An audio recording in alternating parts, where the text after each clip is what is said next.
Welcome to the ABCs of Horses, a Big Blend radio podcast featuring Christy Wood, a world champion horse trainer, a carded horse show judge, an equestrian expert, and an author. Welcome, everyone. You know it's the second Saturday of the month, and that means we get to giddy up with Christy Wood, a world champion horse trainer, trail rider, a judge. I mean, anything to do with horses, she does it. She's the top of her field, and she's also an author. And every year in July, which is coming up, right, since this is our July episode, she does the 10 days out of a 13-year progressive trail ride that is following the footprints of the Nez Perce and Chief Joseph. It's called the Chief Joseph Trail Ride, and it goes to the actual historic trail managed by the National Park Service and the National Forest, and through a few states up north. And so she's getting ready to do that. So are you excited, Christy? Well, yes. Yeah. Well, thank you. It's nice to be here. And yes, I'm getting my horse legged up and I'm getting in shape. And we're on our schedule to do about 10 miles every other day, 5 miles in between those days, and lots of mountain climbing and crossing water and just exposing him to everything that I possibly could out in the wilderness. When do you start training for this? Well, honestly, your horse should be fit all year round, but of course, weather makes a big difference whether or not you can keep a horse fit. And actually, horses can peak, because I've shown horses before and we actually train them and ride them to peak for, let's say, the World Show at the end of the year. So sometimes it's a good idea to just let your horse have some time off, not for long periods of time, but you don't have to do the extremes like I'm doing now with climbing the mountains and, making sure that they really get a lot of breath, and even trying to get up to the park for some higher elevations as well. But I usually start around the 1st of June, a little bit in May, just starting to get my horse ready. But June, I take a trip over to Montana to Oro and camp on the beach for a week and really ride the mountains there and the deep sand of the beach. And that's sort of my kickoff. And I just got back from doing that for 5 days. What a sad life you lead. I had to do that. I mean, that's just magic. I came home smelling like a campfire, but there's some beautiful trails, and it was cold and damp over there, and that's probably good because the Central Valley right now is at 98 degrees, and it'll be 100 degrees in a couple of days. And that's something else that we have to work. It's going to be hot and arid in Montana and Idaho, where we're going. So I don't ride in the middle of the day. But I will ride up till about noon and then start again about 5 p.m. There's enough heat so we can get used to the heat, but I don't have to do the extreme of trying to ride it between noon and 5 o'clock. Yeah. That's smart. Now, I know today's main topic, we're on P, and we're going to be doing pony horse. That almost sounds like an oxymoron, doesn't it? A pony and a horse. And you're going, gee, we all know a pony is a smaller statured equine, and a horse is average 15 hands and more, taller horse. But I'm going to start with just saying what he isn't. Let's start with that because there's so much more of what he is.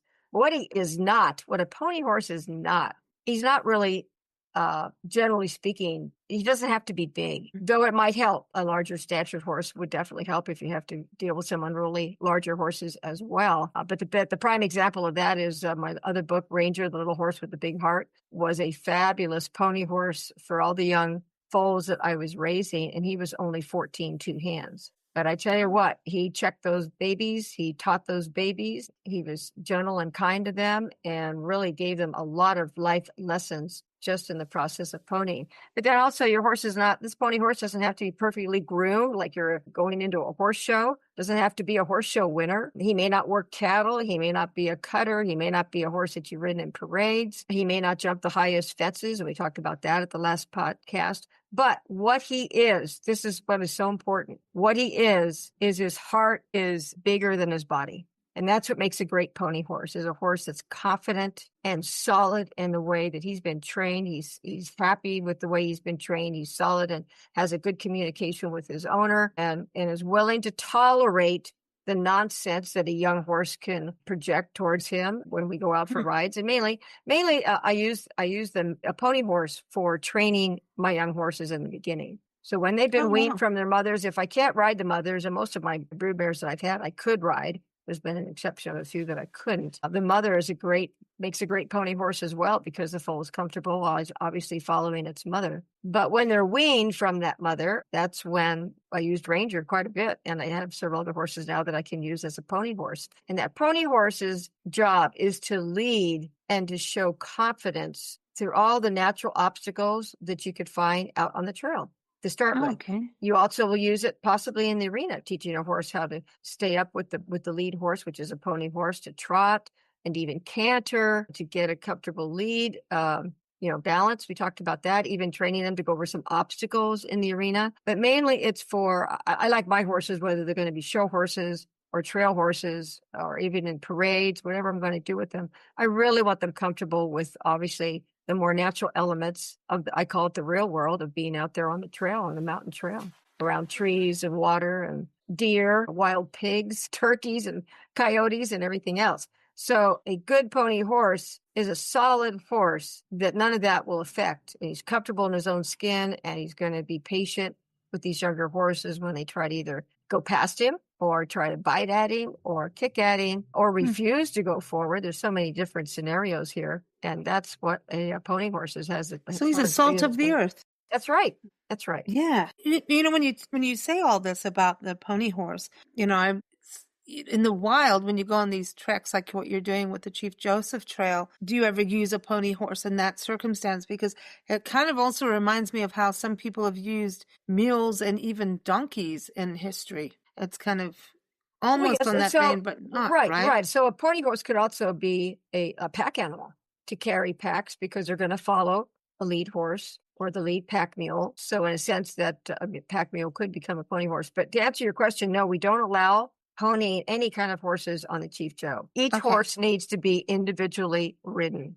There will be no pony. The only extreme of that would be in case we have a little accident or a rider gets sick and we have to get that horse back to our designated area where we can trailer that horse back to camp. And so we have a horse ambulance that might come out, pick up the person, pick up the horse. At that instance, if the rider can't ride, we will pony that horse, obviously, to a safe place. But we have 150 riders. We don't want everybody ponying a different horse. Or even Chief Joe's not the place to take a young horse to train them to be a trail horse. Those horses need to be solid and ready to go on the trail individually with their rider before they attempt this type of trail riding. Well, I have a pony horse right next to me. Oh, yes?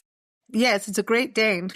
Just because that's what I've been calling him all morning. Is like, you're a big horse. You're a dog horse. Now I'm like, you're a dog pony. That's what you are. Yeah, but I mean, they're big, so, and they do kind of canter like a horse. It's kind of interesting. Hey, do you use the word canter in Western riding? I almost said American riding. That's okay. There's the terminology we use for the gaits, the standard 3-gaited horses that we ride, the paints, the quarters, Arabs, and Appaloosas. The Western gaits are called a walk, a jog, and a lope. And if you're riding the English style, it's a walk, a trot, and a canter. Those are the calls that you would hear in a horse show. And those are the proper names for those particular gaits. And the different styles of riding, the gaits are going to be a little different. Western horse will be a little more collected and on a loose rein. An English horse will be more forward with a little more contact through the reins. It's interesting that you said that, because I literally, my horse is not going to really be listening to the announcer. My horse is going to listen to me. And I use the English terms, whether I'm riding English or Western, when I train my horse, because those words are more distinctive. And horses are trained to tones. So my horse is going to hear the word trot with the T and the TR in front of that. He's going to hear the word canter a lot clearer in his mind and from my voice than if I said lope. Well, lope sounds like slow. It also sounds like ho. So the tones are so monotone that I don't talk to my horse in the Western terms. I do use the English terms. And they understand, because of the style of riding, the way I'm sitting and the way I hold my reins, they know what gait they need to get into. It's not confusing for them. Well, the pony horse is a finished horse. Let's just put it that way. If this is a horse that you can, how people say, I want to buy a house and it's turnkey, which means you don't have to remodel it. The furniture's in there. You move in and you're living. So the pony horse should be a turnkey horse. It should be a horse you can put your foot in the stirrup, throw your leg over and sit and go out and do anything you need to do on horseback. And if you have a horse that's that broke and it's that confidence, again, and is very self-assured, it's going to be a great example for young horses coming up. They need to see an example. Horses will learn from each other. So when it comes to even crossing water, young babies haven't seen water before unless you have a stream going through your paddock. And that's something that's going to be foreign to them. The fact that the pony horse walks in, steps in without hesitation, stops and drinks, might even paw to play in it a little bit. That baby's watching all of this going, oh, well, it must be okay. And I will follow my lead horse or my pony horse into that water. So they learn by example. This is fascinating. So who came up with pony horse? Like, is this like an old school? I'm not quite sure, but if you let's give a little example that the most famous pony horse right now in America is a horse named Harley, and Harley is the big horse that's actually half draft horse. He might be part, I think, half draft Percheron and half Appaloosa. He's a big black colored Appaloosa, but it's all pretty obvious that he has draft horse mix. And he is a pony horse. He ponies the race horses when they go under the track to pony them to the starting gate. And Harley lives there in Kentucky. He's always out at the Kentucky Derby, ponying whatever horse that they choose that day. And when you watch him, if anybody watched the Kentucky Derby this year, he's walking along, making sure that young horse is control. And if the horse is trotting, that's fine, but he just needs to keep the pace with the pony horse. And then the pony horse also has a leather shoulder guard on his body, because sometimes these race horses get very anxious. They know they're going to be running. They get excited about getting to the starting gate, and when they're anxious, they'll bite. So sometimes they'll reach out and try to bite or play or do a lot of nonsense with the pony horse. And the pony horse is a horse that needs to ignore that. But that shoulder apron is really there to protect him from being bitten. Sometimes because some race horses get very wound up on their way to the starting gate. They do. They do. So it's not technically a pony. And that's something No, it can't be a pony. I mean, it really, as good as Ranger was at 14 too, of course, he was ponying. The largest baby he ponied for me was 16 hands. Yeah.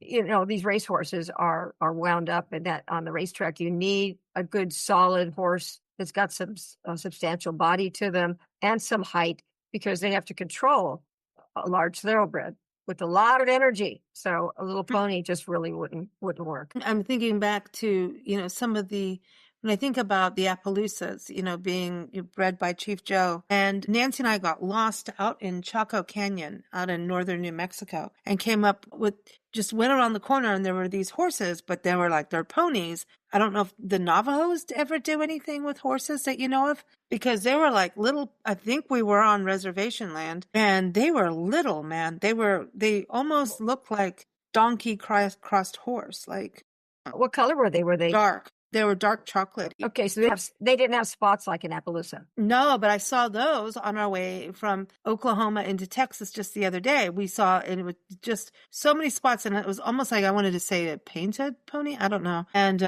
wow, they're beautiful. Yeah, you don't want to use the word painted pony. If you use the word paint, it really means like the colors of a paint and a pito, which are the large marble swirls of color on those horses. The larger ponies that might have spots are POAs, or Pony of Americas. They're actually a breed of ponies that are very hard. Yeah, they're very hardy and sturdy, and they're about 13 hands up to maybe 14. Because they were not big. No. They were not big. Man, they're beautiful. It was just beautiful to see. We're in horse country now, so it's like you see them all over, and you always think of, it's like, oh, what are you? Who are you? I've got to tell Christy we saw a horse. Well, we think of you every time we see a horse. And we're good. Hi, Christy. Great. But it's really cool to see them out. I mean, we've been all through Oklahoma recently and all over Texas, and they really do like their horses out here. Of course.